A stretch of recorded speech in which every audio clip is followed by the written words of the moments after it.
je veux dire. Ça va commencer, non? Bah oui, on va commencer. Claudio, c'est quoi Diagonale? Diagonale, c'est un essai de mettre les artistes au plus proche de de leurs esquisses, de leurs envies de réaliser une approche du public qui n'est pas une approche habituelle. Et dans leur sincérité, comme je l'ai dit tout à l'heure, c'est comme si vraiment parfois on fait des croquis sur des nappes de papier dans un restaurant pour écrire un texte ou pour faire un tableau ou qu'on entend un sifflement d'un enfant pour créer une partition musicale. Je leur laisse toute la liberté. Je ne leur demande jamais de me présenter leurs œuvres, je leur demande simplement quels sont les indices. Je fais confiance entièrement parce que je les aime. Je les connais depuis pas mal de temps, je connais leur travail et je leur demande de venir, de proposer quelque chose entre 8 minutes ou 20 minutes. Y a-t-il un fil conducteur?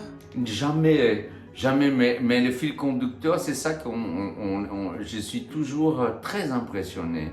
C'est parce qu'il y a un fil conducteur qui apparaît, parce que nous sommes tous en connexion d'une certaine manière par une nécessité de dire des choses à un moment donné. L'année passée, c'était d'après le Covid. Cette année, c'est l'ouverture des choses. Donc il y a une sorte de courant d'air, de silence, de récupérer quelque chose qui était appris pendant ce confinement et qui se révèle. Et moi, je suis un spectateur. Hein. Je ne regarde pas comme si j'avais programmé une vingtaine d'artistes qui vont faire des choses que je sais exactement. Je suis dans la soirée même un spectateur et ému, complètement ému, parce que je sais là où ils vont y aller, je connais un peu leur démarche. Et en plus, la chose aussi de le mettre un peu en relation, un avec les autres, qui parfois c'est des mariages un petit peu, voilà, je le dis pourquoi, Wiko, toi, ton univers japonais ne pourrait pas rejoindre cet univers de chants italiens de Puglia, d'exorcisme, et voilà, donc, et Laurence Cornet, Anne-Cécile Masson, donc je le mets un peu en connexion.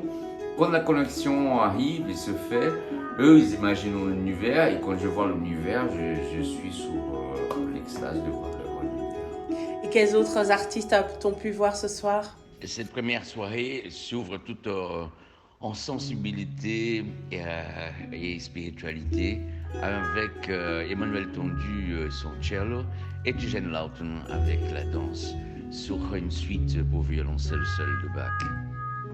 Salvatore Calcagno avec Antoine, qui a fait un travail magnifique sur les odeurs, sur la mémoire olfactive. C'est très beau, c'est un travail qui est vraiment, je trouve, formidable. Voilà, Joan Soulier avec ce tempérament, cette force incroyable. J'adore Elise Gabel qui chante Manhã de Carnaval de Orfeu Negro pour que moi je danse en parlant justement de Patrice Lumumba et d'Orfeu en rapport. Voilà. Pedros, qui est de Maria Clara Villa-Lobos, qui rejoint un père et un fils avec des générations différentes et qui vont faire un aveu de l'amour de la danse et de leur traversée dans ça avec vraiment une poésie extraordinaire. Et donc voilà, il y a Gaspard Pixel avec son univers vraiment d'art plastique vidéo qui rejoint Fatou Traoré et qui en est complètement emporté par cette poésie de l'art plastique de Gaspard et Fatou, un univers vraiment suspendu complètement dans le temps et dans l'espace. Je ne pourrais pas être plus heureux de ce que je suis, de voir l'édition précédente et cette édition, et de voir qu'elle est juste. qu'elle est juste parce qu'elle est dans la quête. Elle n'est pas des choses à vendre, elle n'est pas une volonté d'objets finis pour être ensuite commercialisés. Elles sont des objets proposés de quêtes qui amèneront certainement à des chefs-d'œuvre. On le sent. Luisa Vanesta aussi, avec son univers, avec ces deux garçons qui sont là, comme ça. Et aussi le fait qu'eux choisissent dans l'espace, dans le jardin, le changement d'optique. C'est-à-dire qu'ils choisissent où le public doit se mettre pour voir leur travail. Et d'un coup, le public est constamment remanié et qui change de place pour voir des angles complètement différents dans un espace, d'un jardin privé, mais qui grâce à eux devient un jardin magique. Que souhaites-tu pour les prochaines années? Courage. Pour Diagonale, justement, évidemment.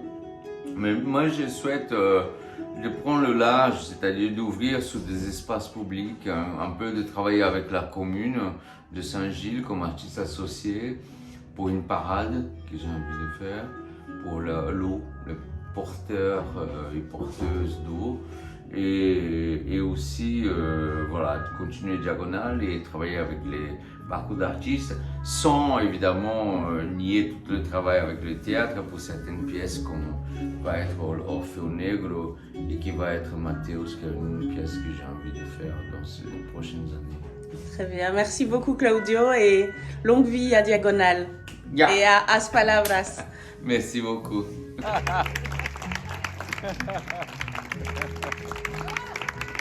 C'est généreux, c'est de tout cœur. Il mérite.